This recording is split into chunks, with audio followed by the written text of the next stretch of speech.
Morning. Introductions are really funny. They paid me $60, so I wore a tie. How many of you are 36 years older than 36 years old? Yeah. You were born pre-computer. The computer's 36 years old. And there's something sort of, I think that there's going to be a little slice in the timeline of history as we look back. Pretty meaningful slice right there. A lot of you are products of the television generation. I'm pretty much a product of the television generation, but to some extent starting to be a product of the computer generation. And the kids growing up now are definitely products of the computer generation. And in their lifetimes, the computer will become the predominant medium of communication, just as the television took over from the radio, took over from even the book. Boy, I'll talk about anything you want to talk about today. I have about 15 or 20 minutes of stuff that I just wanted to cover really quickly, and then whatever you want to talk about, we can talk about. How's that? Yeah? How many of you own an Apple? Any? Or just any personal computer? Uh-oh. How many of you have used one or seen one? Anything like that? Good. Okay. Let's start off with what is a computer? What is a computer? It's really simple. It's just a simple machine, but it's a new type of machine. The gears, the pistons have been replaced with electrons. How many of you have ever seen an electron? That's the problem with computers, is that you can't get your hands on the actual things that are moving around. You can't see them, and so they tend to be very intimidating because in a very small space there's billions of electrons running around, and we can't really get a hold on exactly what they look like. Computers are very adaptive. It's a very adaptive machine. We can move the electrons around differently to different places depending upon the current state of affairs, the results of the last time we moved the electrons around. So if you were here last night and you heard about the brain and how it's very adaptive, a computer is in the same way very, very adaptive. Second thing about a computer, it's very new. It was invented 36 years ago in 1947. The world's first degree in computer science offered by a university, which was the University of California at Berkeley, and it was a master's degree, was offered in 1968, which means the oldest person that has a degree in computer science is 39 years old. And the average age of professionals at Apple is under 30. So it's a field that's dominated by fairly young people. Third thing about computers, they're really dumb. They're exceptionally simple, but they're really fast. The raw instructions that we have to feed these little microprocessors, even the raw instructions that we have to feed these giant Cray 1 supercomputers are the most trivial of instructions. They're get some data from here, get a number from here, fetch a number, add two numbers together, test to see if it's bigger than 0, go put it over there. It's the most mundane thing you could ever imagine. But the key thing about it is that, let's say I could move 100 times faster than anyone in here. In the blink of your eye, I could run out there and I could grab a bouquet of fresh spring flowers or something, and I could run back in here and I could snap my fingers, and you'd all think I was a magician or something. And yet, I was basically doing a series of really simple instructions, moving, running out there, grabbing some flowers, running back, snapping my fingers, but I could just do them so fast that you would think that there was something magical going on. It's the exact same way with the computer. It can go grab these numbers and add them together and throw them over here at the rate of about 1 million instructions per second. And so we tend to think there's something magical going on when in reality there's just a series of these simple instructions. Now, what we do is we take these very, very simple instructions and we, by building a collection of these things, build a higher level instruction. So instead of saying turn right, left foot, left foot, right foot, extend hand, grab flowers, run back, I can say, could you go get some flowers? Could you pour a cup of coffee? And we have started in the last 20 years to deal with computers in higher and higher levels of abstraction. But ultimately, these levels of abstraction get translated down into these stupid instructions that run really fast. Let's look at the brief history of computers. Best way to understand it's probably an analogy. Take the electric motor. The electric motor was first invented in the late 1800s, and when it was first invented, it was only possible to build a very, very large one, which meant that it could only be cost justified for very large applications, and therefore electric motors did not proliferate very fast at all. But the next breakthrough was when somebody took one of these large electric motors and they ran a shaft through the middle of a factory and through a series of belts and pulleys shared the horsepower of this one large electric motor on 15 or 20 medium-sized workstations, thereby allowing one electric motor to be cost justified on some medium-scale tasks. And electric motors proliferated even further then. But the real breakthrough was the invention of the fractional horsepower electric motor. We could then bring the horsepower directly to where it was needed and cost justify it on a totally individual application. And I think there's about 55 or so fractional horsepower motors now in every household. If we look at the development of computers, we see a real parallel. The first computer was called the ENIAC in 1947. It was developed particularly for ballistic military calculations. It was giant. Hardly anyone got a chance to use it. The next real breakthrough was in the 60s with the invention of what was called time sharing. And what we did was we took one of these very large computers and we shared it. Since it could execute so many instructions so quickly, we'd run some on Fred's job over here, and then we'd run some on Sally's job, and we'd run some on Don's job, and we'd run some on Susie's job, and we'd share this thing, and it was so fast that everyone would think they had the whole computer to themselves. Time sharing was what really started to proliferate computers in the 60s, and most of you, if you've used computer terminals connected with some umbilical cord to some large computer somewhere else, that's time sharing. That's what got computers on college campuses in large numbers. The reason Apple exists is because we stumbled on to fractional horsepower computing 5 years before anybody else. That's the reason we exist. We took these microprocessor chips, which is sort of a computer on a chip, and we surrounded it with all the other stuff you need to interact with a computer, and we made a computer that was about 13 pounds. And people would look at it and they'd say, well, where's the computer? This is just a terminal. And we'd say, no, that is the computer. And after about 5 minutes of repeating this, finally a light bulb would go on in their minds.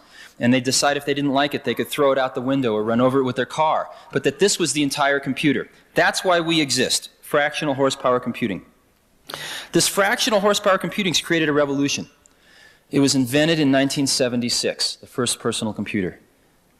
This year, in 1983, the industry is going to ship over 3 million of the little buggers. 3 million. By 1986, we're going to ship more computers than automobiles in this country.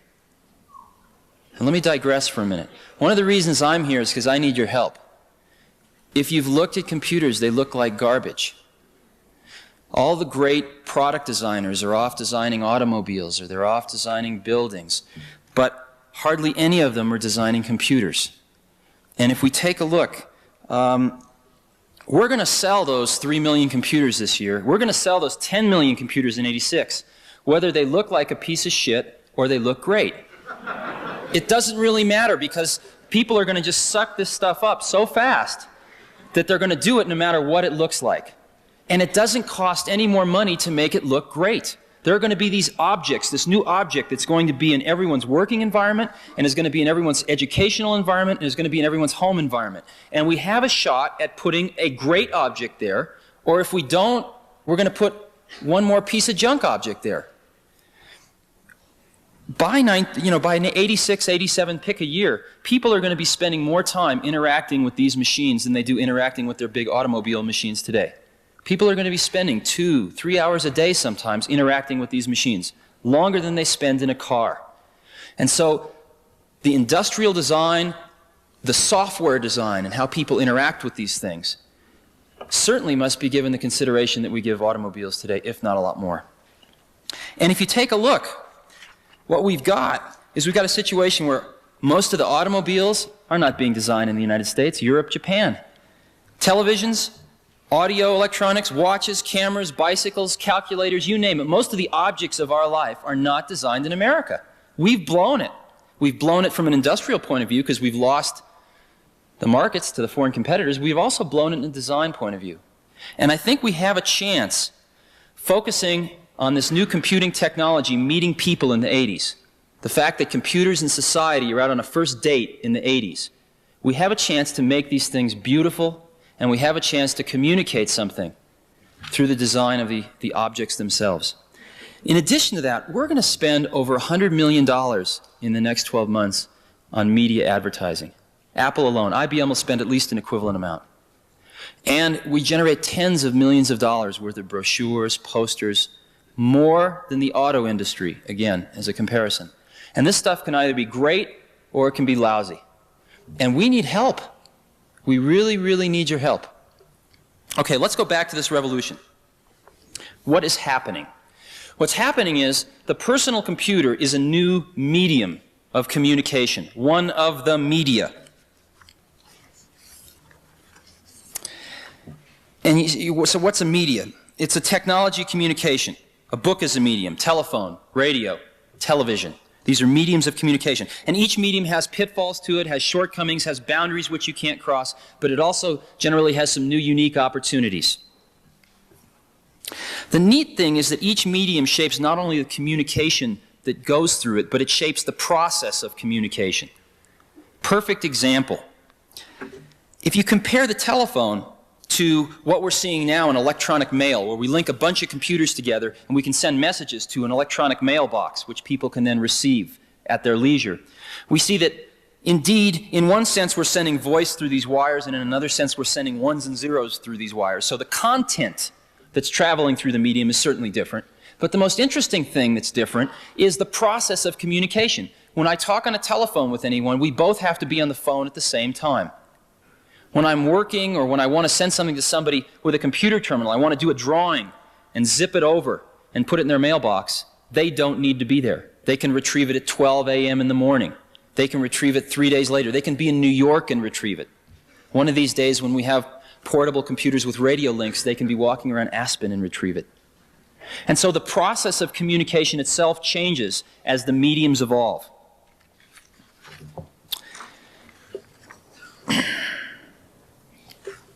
So what I'm claiming is that computers are a medium, and that personal computers are a new and different medium from large computers. What happens when a new medium enters the scene is that we tend to fall back into old media habits. And let's look at a few transitions from one medium to another. Radio to television, television to this incredible new interactive medium of the video disc. If you go back and you look at the first television shows, they're basically radio shows with a television camera pointed at them. And it took us the better part of the 50s to really understand how television was going to come into its own as its own medium. And I really think the first time that a lot of people were shook into realizing that television had come of age was the JFK funeral. The nation, a lot of the world, experienced the JFK funeral in their living room at a level of intensity that wouldn't have been possible with radio. I think another more upbeat example was the Apollo landing. That experience was not possible with the previous medium, and yet it took us the better part of 20 years for that one to really evolve. Let's look at the next transition. We have this optical video disc which can store 55,000 images on a slide, or an hour of video randomly accessible. What are we using it for? Movies. We're dropping back into the old media habits. And there's a few experiments, though, that are starting to happen, and you start to believe that 5 years, 10 years from now, that's going to come into its own. A neat experiment happened right here in Aspen. MIT came out to Aspen about 4 or 5 years, I think about 4 years ago, and they had this truck with this camera on it, and they went down every single street, photographed every single intersection in every single street in Aspen. They photographed all the buildings, and they've got this computer and this video disc hooked up together, and on the screen, you see yourself looking down a street, and you can touch the screen, and there's some arrows on the screen, and you can touch walk forward. And all of a sudden, it's just like you're walking forward in the street. And you get to an intersection, and you can stop, and you can look right, and you can look straight, and you can look left. And you can decide which way you want to go. You can even go in some of the shops. It's an electronic map that gives you the feeling you're walking through Aspen. Then there's 4 little buttons in the corner, because they came back and they did exactly the same thing all 4 seasons. So you can be looking down a street, hit winter, all of a sudden you get the same street with 3 feet of snow on it. It's really amazing. That's not incredibly useful, but it points to some of the interactive nature of this new medium, which is just starting to break out from movies and is going to take another 5 to 10 years to evolve. Okay, let's go back to computers. We're in the I Love Lucy stage right now in our medium development. What we did was microcomputers, personal computers, first come on the scene. What do? We fall back into old media habits. We run these weird languages like COBOL. We do business accounting on them. That's the kind of stuff we have been doing on them historically. It took us about 4 years before we started breaking out of that. And we're just starting to break out of it now. When you look at Lisa, Lisa enables a person like me, I'm not an artist in the sense that many of you are, I can sit down and I can draw artistic pictures with that thing. Because there's a program called Lisa Draw. And if I don't like what I've just drawn, I can erase it, I can move it, I can shrink it, I can grow it, I can change its texture. There's a little airbrush. The more I scrub, the darker it gets. I can put soft edges on things, hard edges on things. And so I have no talent at drawing at all, can make neat drawings, and then I can cut them out and I can paste them into my documents so that I can combine pictures and words. And then I can send it onto the electronic mailbox so somebody else that's living here in Aspen can dial up a phone number and get their mail and see this drawing that I made. So we're starting to break out, and you can just see it now. And it's really exciting. So where we are is that the personal computer is a new medium, and that society and computers are really meeting for the first time in the 80s. In 15 years, it's going to be all over in terms of this first phase, getting these tools out into society in large numbers. But during the next 15 years, if we have an opportunity to do it great or to do it so-so. And what a lot of us at Apple are working on is trying to do it great. I want to look at one last thing, then we can talk about whatever you want to talk about. What is a computer program? Do you know what a computer program is? Anybody? No? Sort of? Sort of. It's an odd thing. It's really an odd thing. You can't, you've never seen an electron, but computer programs have no physical manifestation at all. They're simply ideas expressed on paper. Computer programs are archetypal. What do I mean by that? Let's compare computer programming to television programming. Again, if you go back and you look at the tapes of the JFK funeral in 1963, I guess, you'll start to cry. You will feel a lot of the same feelings you felt when you were watching that 20 years ago. Why? Because through the art of television programming, we are very good at capturing a set of experiences, an experience, 2 experiences, 20 experiences, and being able to recreate them. We're very good at that. It takes a lot of money, and it's somewhat limited, but we can do a pretty good job of that. You can really feel the excitement of Neil Armstrong landing on the moon. Computer programming does something a little different. What computer programming does is it captures the underlying principles of an experience. Not the experience itself, but the underlying principles of the experience. And those principles can enable thousands of different experiences that all follow those laws, if you will. And the perfect example is the video game. What does the video game do? It follows the laws of gravity, of angular momentum, and it sets up this stupid little Pong game. But the ball always follows these laws. No 2 Pong games are ever the same. And yet every single Pong game follows these underlying principles. Give you another example. There's a neat program called Hammurabi. And Hammurabi, there's 7-year-old kids playing this. And it's a game, and it comes up on the screen, he goes, and you're King Hammurabi. He goes, oh, King Hammurabi. And you get to be King Hammurabi of the ancient kingdom of Sumeria for 10 years. Comes, oh, King Hammurabi, this is year 1. You have 1,000 bushels of wheat in storage, you have 100 people, and you have 100 acres of land.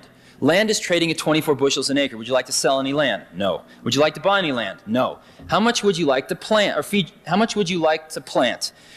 And it turns out that if you don't plant enough, some of your people will starve the next year. And if you plant a lot, then people will come from the surrounding villages because you got a hot village to live in and you feed them well. So you plant a certain amount, but you need then it says how much, oh, I'm sorry. So you feed your people a certain amount, and then it asks you how much would you like to plant? And you have to plant so much as well in order to get the grain the next year.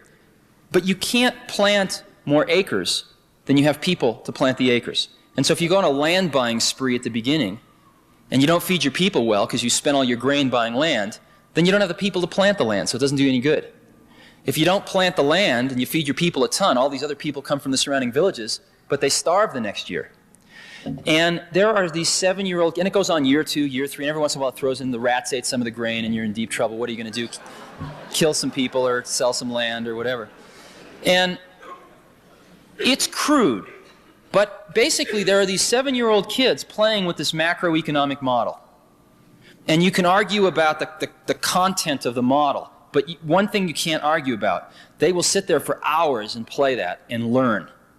And we've got to get our models better and better and more sophisticated, but that is an interactive way of learning that none of us ever had when we were growing up. And again, thousands of individual experiences, but all based on that one set of underlying principles.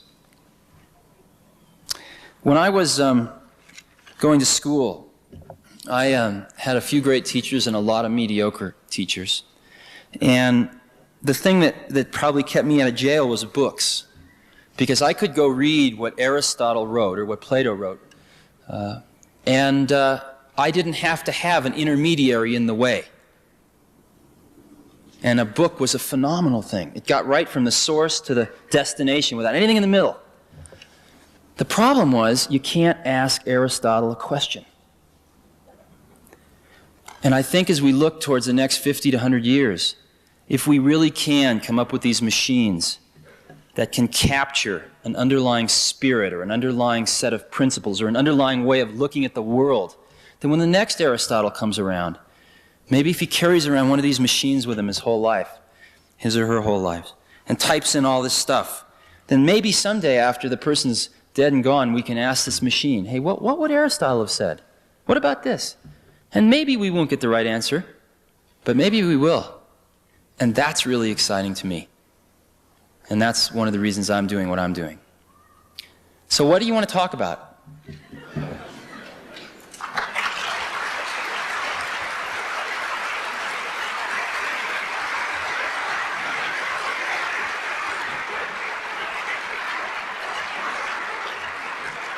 Yeah. The interconnection of these personal computers, how they will communicate with each other, unified. Yeah, it's a mess. What's happening out there? Okay. How are we all going to work together? Okay. How are these computers all going to work together? They're going to probably work together a lot like people. Sometimes they're going to work together really well, and other times they're not going to work together so well. What we've got now is we are putting a lot of computers out that are made to be used pretty much in what we call a standalone mode. One person, one computer. But it isn't very long before you get a community of users using these things that really want to hook them all together. Because ultimately a computer is going to be a tool for communication. So they want to hook them together and communicate. And over the next 5 years, the standards for doing this are going to evolve. They all speak different languages right now. And there's I heard a funny story. We've talked a lot with AT&T, American Bell, etc. And there's a funny story about this is a true story. I talked to this old guy who was about 80 years old, and he was one of the original telephone installers. And he would go out and he'd install telephones in people in farmhouses, and they'd never seen anything like this. And it takes 2 wires. He'd run the 2 wires down and he'd hook up the phone. And he was out installing this phone for this Italian family in this farm. And he'd finished installing the phone, and the guy asked him, well, can I speak Italian on this phone? And he said, why didn't you tell me? I got to run a 3rd wire. It'll be $50 extra. So that's where we are today. And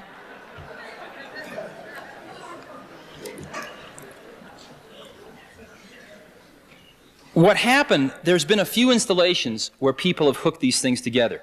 The one installation that stands out is Xerox did it at a place called Palo Alto Research Center, or PARC for short. And they hooked about 100 computers together on what's called a local area network, which is just a cable that carries all this information back and forth.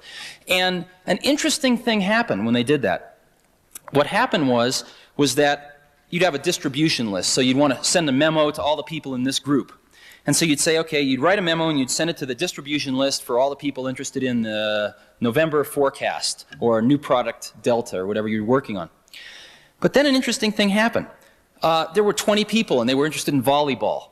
So a volleyball distribution list evolved. And when there was the volleyball game next week was changed, you'd write a quick memo and send it to the volleyball distribution list. Then there was a Chinese food cooking list. And before long, there were more lists than people. And it was a very, very interesting phenomenon, because I think that that's exactly what's going to happen. is that as we start to tie these things together, they're going to facilitate communication and facilitate bringing people together in the special interests that they have. And we're about 5 years away from really solving the problems of hooking these computers together in the office. And we're about 10 to 15 years away of solving the problems of hooking them together in the home. And a lot of people working on it, but it's a pretty fierce problem. Now, Apple's strategy is really simple. What we want to do is we want to put an incredibly great computer in a book that you can carry around with you that you can learn how to use in 20 minutes. That's what we want to do, and we want to do it this decade. And we really want to do it with a radio link in it, so you don't have to hook up to anything. You're in communication with all these larger databases and other computers. We don't know how to do that now. It's impossible technically. So we had three options. One was to do nothing. And as I mentioned, we're all pretty young and impatient, so that was not a good option. The second one was to put a piece of garbage computer in a book. And we can do that, but our competitors are doing that, and so we don't need to do that. The third option was to design the computer that we want to put into the book eventually, even though we can't put it into the book now. And right now, it fits in a bread box, and it's $10,000, and it's called Lisa. And it just so turns out that, fortunately, there is a giant office market out there that is buying these things a lot faster than we can make them. We're sold out for the next year. And we'll sell over $100 million of those things the first year. So, fortunately, there is an office marketplace where enhancing personal productivity is absolutely worth $10,000 a person. And they're gobbling these things up, and they will pay for the development of this new technology. The next thing we will do is we will find a way to put it in a shoebox and sell it for like $2,500. And that'll be the next step. And finally, we'll find a way to get it in a book and sell it for under $1,000. And we will be there within 5 to 7 years. And that's what we're working pretty singularly on. Yeah? You mentioned that Apple needs designers and industrial design to help you. We as designers need Apple to do something for us in terms of providing computers as economical and our system economical and geographically aligned design things. Is your company planning anything like that? I know you have a product in the market right now, but it's a little crude yet. Yeah, it is a little crude. Right. What's Apple planning to do? Okay. Let me tell you that what we're planning to do to sort of be able to provide tools for graphic design. That'll never be our fort. Our fort is going to be just people. And relative to nothing, what we can give them in the next 5 years is a lot. And eventually we'll get to the point where people can create images that are as good as they could create any other way. But it's going to take the better part of this decade to be able to get it down to a price level that people can afford. But we're doing some things now. Every computer to date has used a weird type on the screen, as you've known. The I's are just as wide as the W's. They're non-proportionally spaced fonts, we call them. You call them. And it's really been impossible to use multiple fonts on the screen at any given time. Matter of fact, the fonts have been just garbage. And it's really been impossible to embed any kind of graphics with text. If you take a look at Lisa, it is totally proportionally spaced text. We have 30, 40 fonts on the screen that come out at approximately 80 dots per inch resolution on the screen, approximately up to 300 dots per inch resolution on a laser printer. And that's where we are today. And what you're saying is we really want to go to 600, 700, 800 dots per inch on a laser film printer. We're not there yet. But we're solving the problems of injecting some liberal arts into these computers. That's what we're trying to do right now. Let's get proportionally spaced fonts in there. Let's get multiple fonts in there. Let's get graphics in there so that we can deal in pictures. And let's get to the point where 3 years from now, when there is going to be no college student 3 or 4 years from now that's ever going to think of writing a paper without one of these things. Just like they will not think of going to a science class without a calculator today. And where we've got to get to is where people 3 or 4 years from now are using these things and they go, wasn't this the way it always was? That's where we're trying to get to now. Once we get to there, then we can look at some of the other stuff. Yeah? Could you give us your perspective on the surveillance issue that was brought up in the previous presentation? Apple's perspective on Yeah, I only heard part of which part, you're talking about the people having these big databases about your life, or? The privacy issue.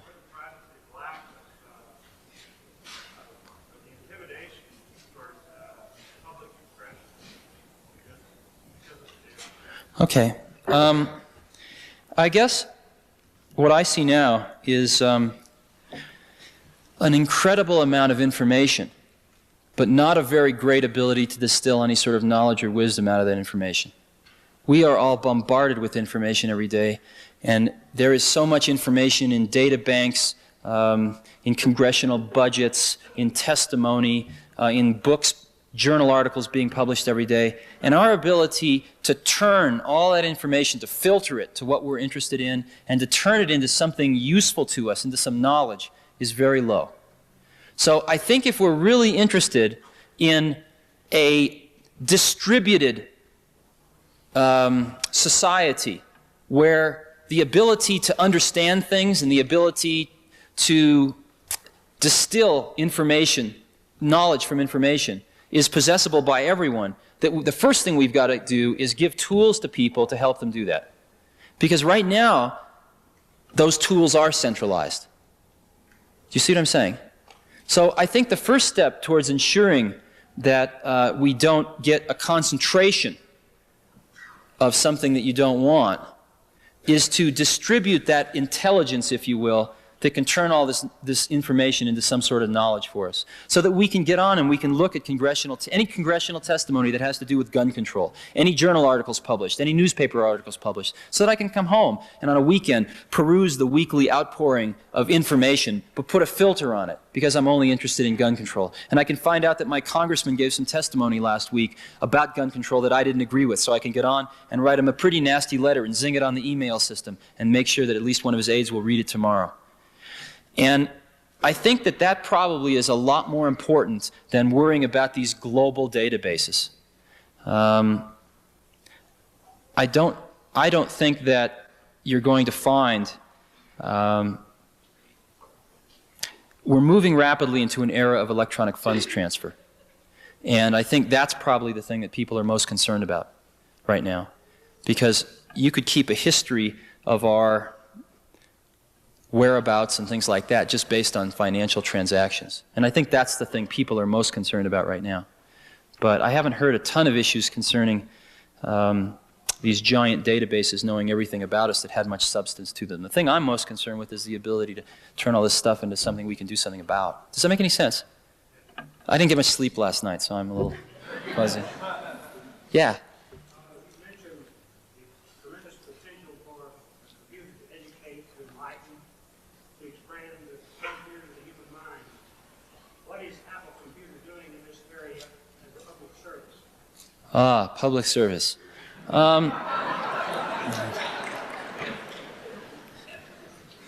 We don't do things because we think they're public services. We do them because we think they ought to be done, I guess. We do them because we want to do them. We're doing a few things. The first thing we're doing is there's a situation that's occurring in schools right now in that this all started, the former governor of California, Governor Brown, started this thing called the California Commission on Industrial Innovation in 1980. And it turns out, we'll do about $1 billion this year. And we have a business plan that looks out 5 years. It's not always accurate, but it shows us the trends, shows us the general directions, shows us some of the pitfalls. California is 22, I think $300 billion economy. GNP basically is associated with California. And California doesn't have anything. There isn't one scrap of paper. There didn't used to be one scrap of paper written down. So Governor Brown got all these people together and said, we got to figure out where we're going, because we don't want to have a planned economy, but we need the infrastructure to support it. And infrastructure takes time to build. So we have to at least understand the trends. If you want to be turning out more engineers next year, you can't start this year. You have to have started 5 years ago. You have to train the teachers, et cetera, et cetera. So what infrastructure are we going to need to support the growth? Well, the first thing we looked at was employment, jobs. And what we found was that about 44% of the new jobs in California in the 1980s come directly and indirectly from high technology. And we looked at that and we said, shit. And What are we going to do to further that, and what's going to hinder that? And there were three things that came up, but the biggest one was education by a long shot. And we looked at the education systems, and we are turning out almost as many welders in California as we are computer scientists. And these welders are coming out of school, and there ain't any jobs for them. And this is just a minute example of the problem. And so one of the things that Apple decided to do, and this is not going to make a giant difference, but it could be a catalyst to get something started, is we decided we wanted to give a computer to every school in America. And there's 100,000 schools in America. And we figured if there was just one there, at least the kids that were interested would somehow find a way to get to it. And possibly they would start to understand a little bit about what computers were, maybe integrate them into one or two classes. And so we figured that that would cost approximately $50 million, and we'd go broke. So we went to Congress, and we said, look, we'll pay 10 of this if you pay 40 of it. That's 10 right out of our bank account. And just to give you a perspective on it, in 1981, Apple made $40 million total after working our butts off for a year. And so we were willing to spend 25% of our 81 profits to do that. And we got very close to getting this passed, but Bob Dole in the Senate killed it because he didn't really understand it. But California, being the bellwether state it was, passed the same law because we pay California tax. And so we call the program The Kids Can't Wait. The kids can't wait for educational bureaucracy to get around to it. The kids can't wait for their parents to understand about it and buy them one. So we're just going to get one in there right now. And we are, the law got passed in California. There are 10,000 schools in California. The program was announced 60 days ago, and starting next month we roll out 10,000 computers, one free to every school in California.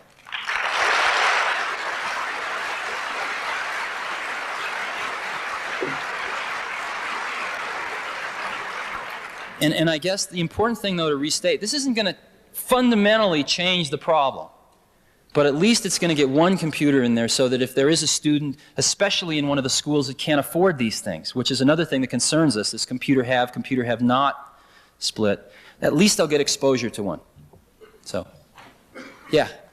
We're constantly told that by 2000, 85% of this will be the information business. How do you feel about that?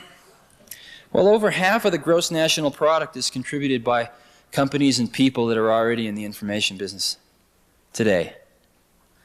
And that's true. Most of the people that got laid off from General Motors are never going to go back to work at General Motors. Ever, ever, ever. And unless we retrain them and give them skills, they're going to burn the cities down. And that's one of the biggest problems facing us right now. It's real easy to talk high tech. It's real hard to take all these guys that have been putting fenders on for 15 years, you know, servicing computers. It's going to be really hard, and we're not paying enough attention to it right now. But we're already in the information age. We're ready there now. Most of us manipulate information for a living. Yeah? Yes, is there ever going to be standardization of software, hardware, equipment, with proliferation of software and happening? It's very difficult to decide what you know. The Apples, you know, the Apple students who read, Lisa, and it's very difficult to go out in the marketplace to decide what the qualities of these people who look in our particular. Right. That's right. Here's a challenge for you. You want to just make a great contribution, have fun, make zillions of dollars, all at the same time. There are about 20,000 programs for the Apple II.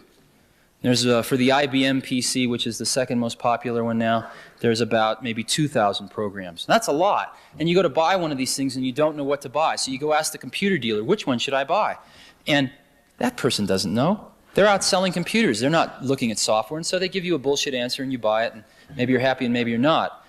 Now, compare that to records. Most people walking into a record store know exactly what record they want to buy. They don't go up and say, what record should I buy?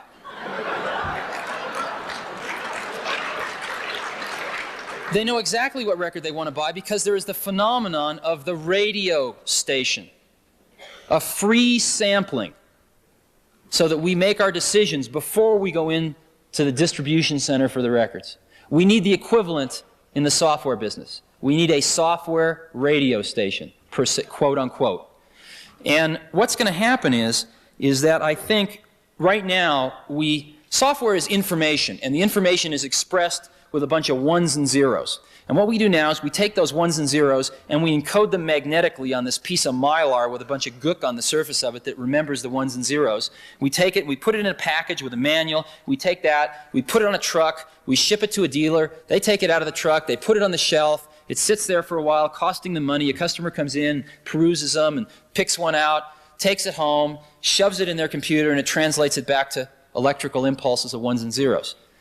Now, I mean, that's a pretty long path. Where we'll be going is transmitting this stuff electronically over the phone lines, to where when you want to buy a piece of software, we take our ones and zeros, and you ever push a touch-tone phone and you're doot, doot, doot, doot, doot, doot, doot, right? We'll send tones over the phone that the computers will understand and go directly from computer to computer. That's what we'll be doing. Once we do that, maybe it's possible to say, well, we'll give you 30 seconds of this program for free, or we'll give you 5 screenshots, or we'll let you play with it for a day. And if you want to buy it, just type in your Visa number and you got it. I don't know how we're going to do it, but we need a radio station. Yeah?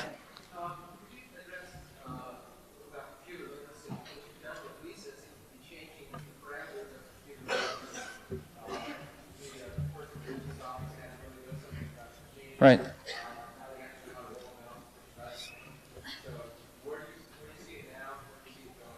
Okay.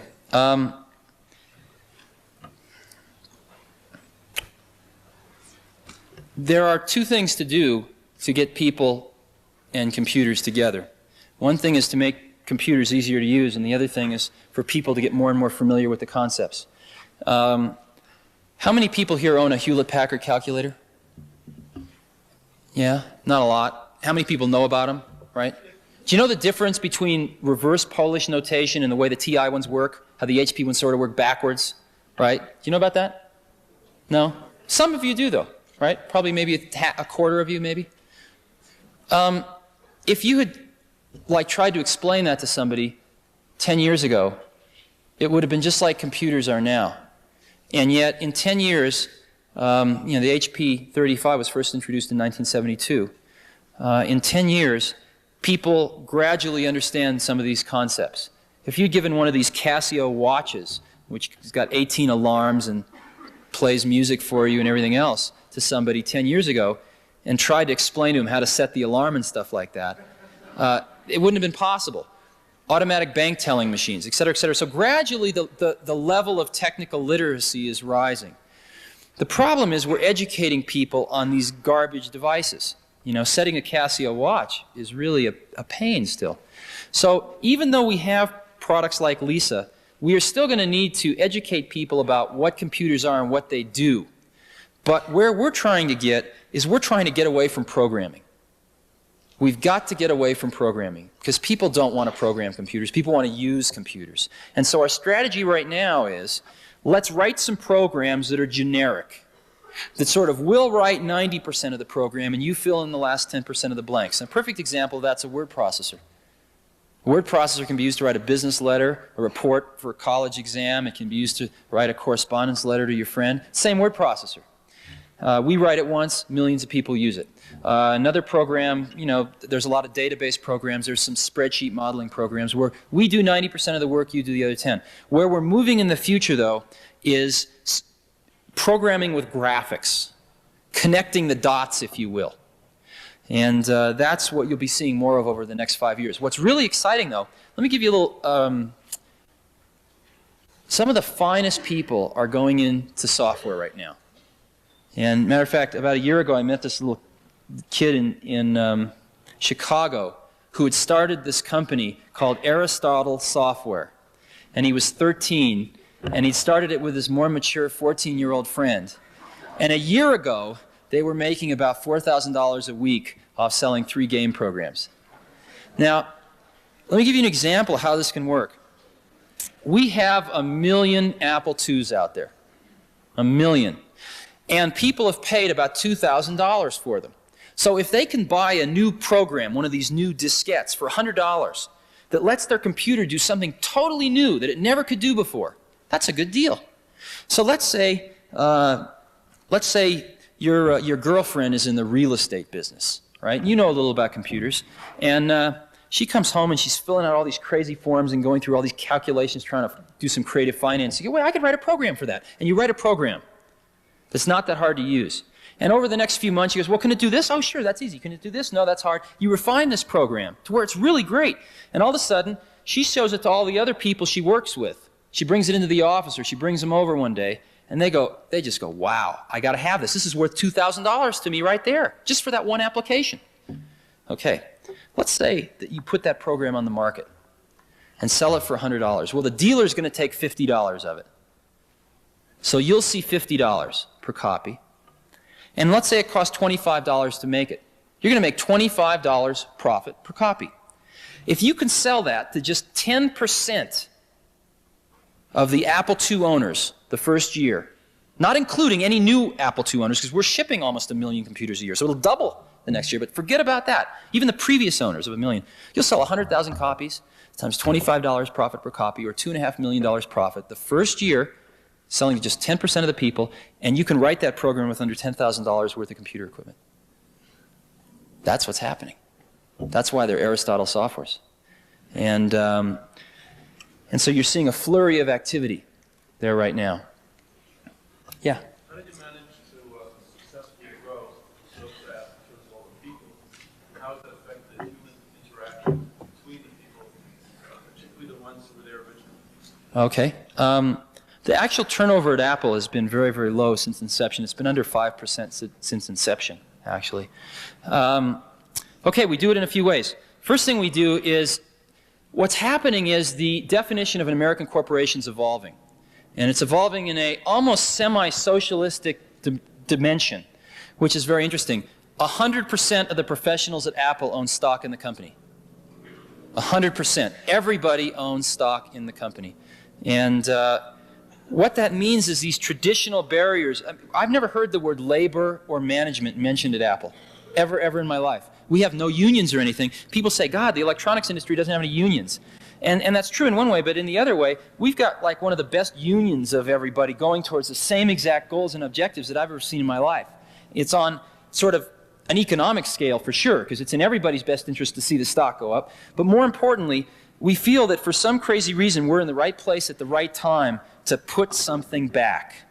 And what I mean by that is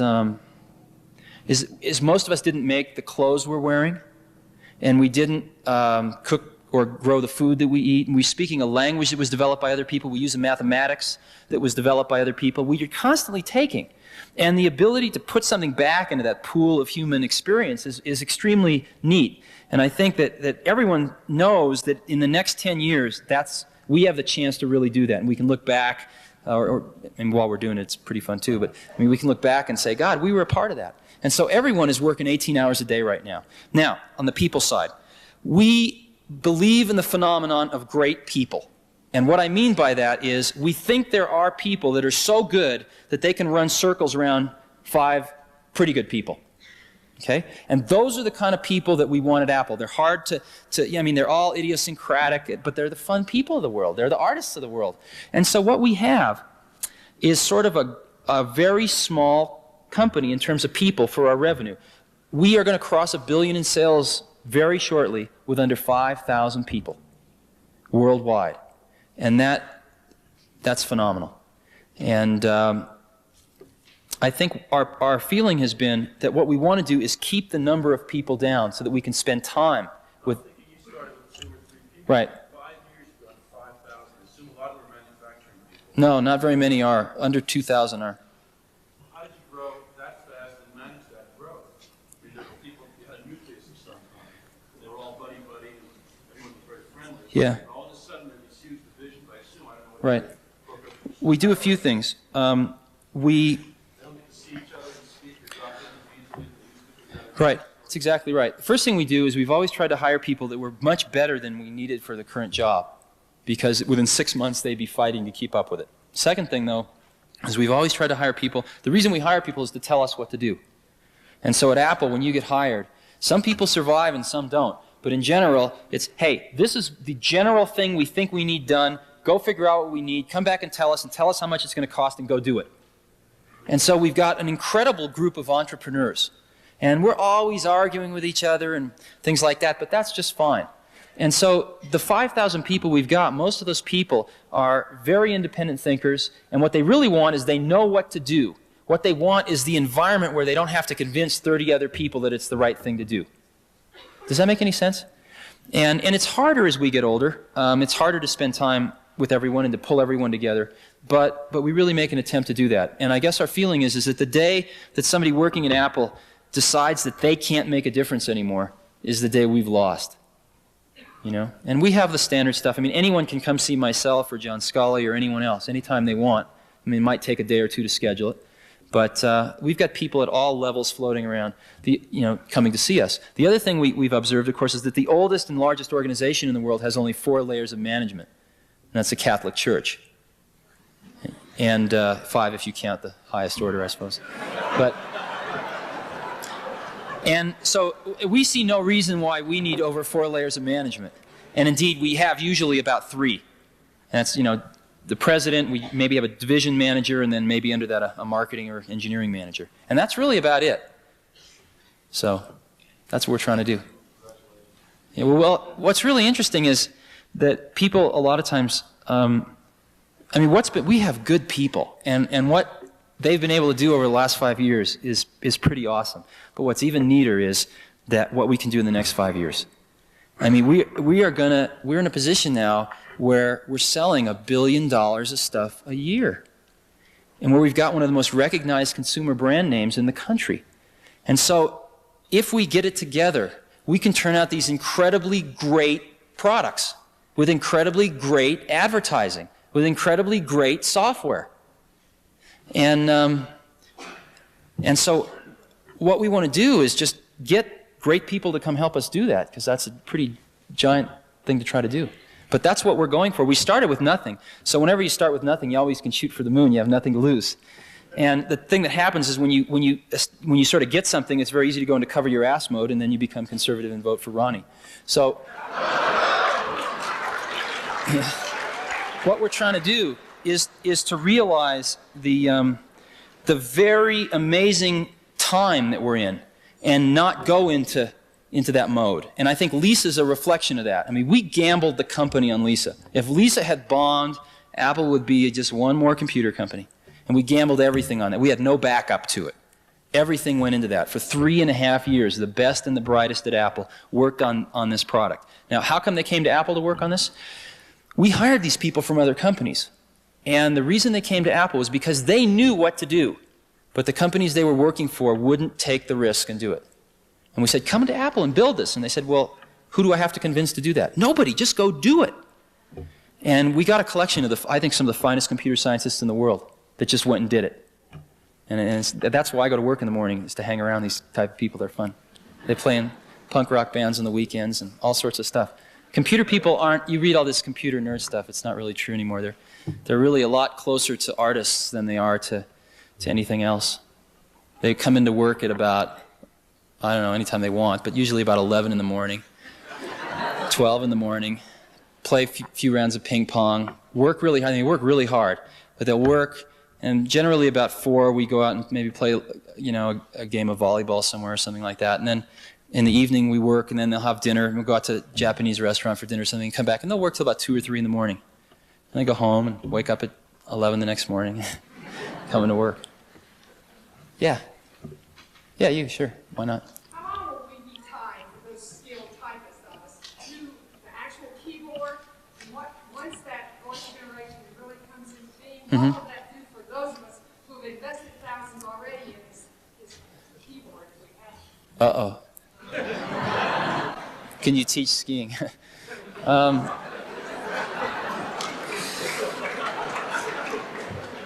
Voice recognition is it's going to be the better part of the decade away. We can do toy voice recognition now. The problem is it isn't just recognizing the voice. When you talk to somebody, understanding language is much harder than understanding voice. We can sort of sort out the words, but what do they all mean? And most language is exceptionally contextually driven. In other words, one word means something in this context, it means something entirely different in another context. And when you're talking to somebody, people interact. It's not a one-way communication. It's going, yep, yep, yep, yep, and they gracefully interact. They go in and out of levels of detail. And boy, this stuff's hard. So I think you're really looking at the better part of a decade before we get even close to that. I don't know how much time we have. I think I'm about to get. Thank you very much. I've enjoyed it.